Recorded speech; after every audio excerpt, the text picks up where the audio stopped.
trigonometri.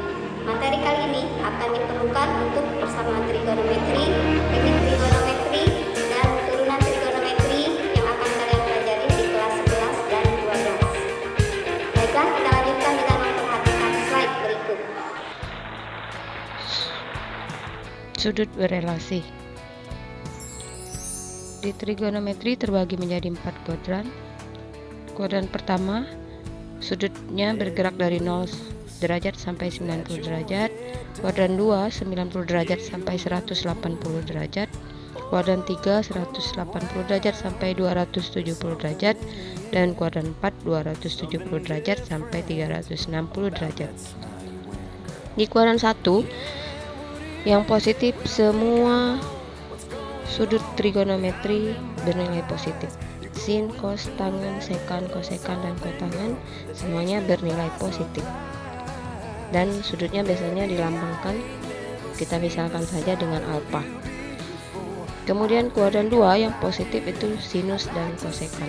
Kosekan positif itu karena kebalikan dari sinus. Jadi sinus sama dengan 1 per kosekan atau kosekan sama dengan 1 per sinus. Rumus di kuadran 2, 180 dikurang alfa. Kuadran 3 yang positif, tangen dan kotangen, dan rumus di kuadran ketiga 180 ditambah alfa. Kuadran 4 yang positif, cos dan sekan, kosinus dan sekan. Rumus di kuadran 4 360 dikurang alfa. Kita lanjutkan slide berikutnya. Sekarang contoh untuk mencari nilai suatu sudut trigonometri.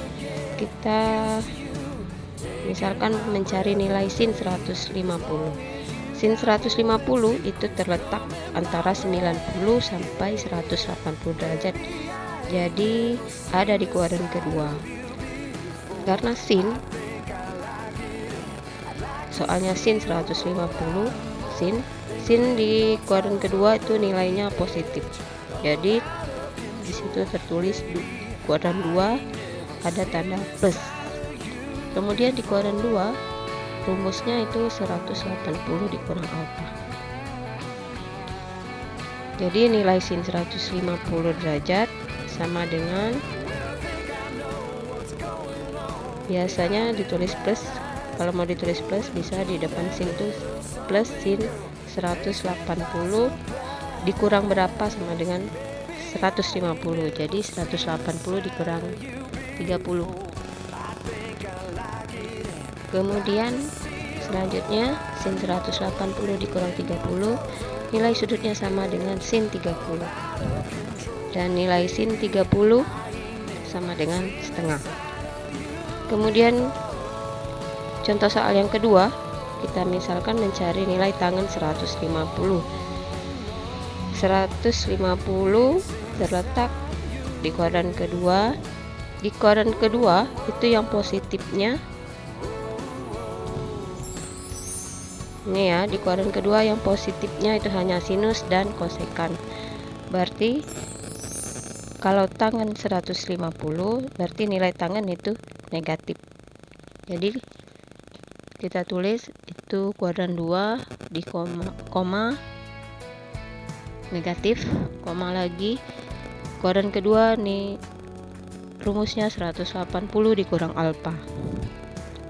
Jadi nilai tangen 150 derajat sama dengan minus tangen 180 dikurang berapa sama dengan 150. Jadi 180 dikurang 30. Selanjutnya tinggal sama dengan minus tangen 30 derajat. Nilai tangen 30 derajat sama dengan 1/3 akar 3. Jadi minus tangen 30 derajat sama dengan minus 1/3 akar 3. Kita lanjutkan. Nah, bagaimana mencari nilai sin 300 dan cos 300? Perlu diingat 300 itu berada di kuadran keempat antara 270 derajat sampai 360 derajat. Kuadran 4 yang positifnya hanya cos dan sekan. Perlu diingat ya penyelesaiannya. Sin 300 terletak di kuadran 4. Nilai sin 300 itu bernilai negatif. Sudut di kuadran 4 360 dikurang alfa. Jadi sin 360 dikurang 60. Negatifnya kita turunkan jadi tinggal min sin 360 dikurang 60 sin 60. Dan nilai sudut sin 300 sama dengan min setengah akar 3. Kemudian cos 300 terletak di kuadran 4. Nilai cos di kuadran 4 bernilai positif. Sudut di kuadran 4 rumusnya 360 dikurang alfa. Jadi cos 300 sama dengan cos 300 dikurang berapa? 360 dikurang berapa sama dengan 300? Cos 360 dikurang 60. Maka cos 300 sama nilainya dengan cos 60 atau sama dengan setengah.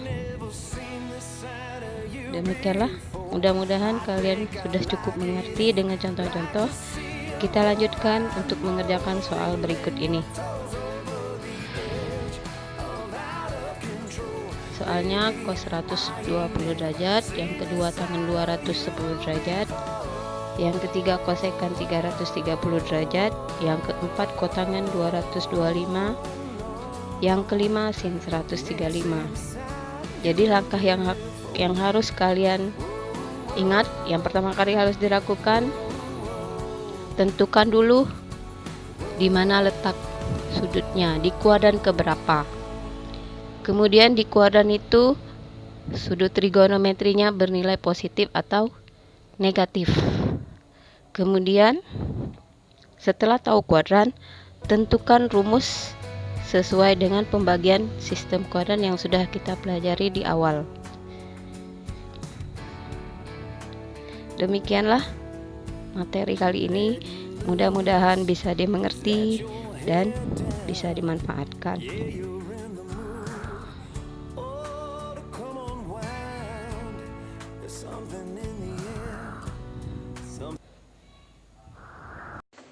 Demikianlah materi hari ini. Tetap jaga kebersihan dan kesehatan. Wassalamualaikum warahmatullahi wabarakatuh.